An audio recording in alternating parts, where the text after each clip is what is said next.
తెల్లవారే వెలుగు రేఖలా పచ్చ పచ్చ పచ్చి మట్టి బొమ్మలా అల్లి బిల్లి వెన్న పాల నురగలా అచ్చ తెలుగు ఇంటి పూల కొమ్మలా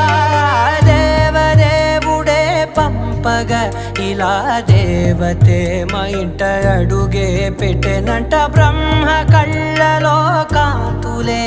మా అమ్మలా మా కోసం మళ్ళీ లాలి పాడేనంట.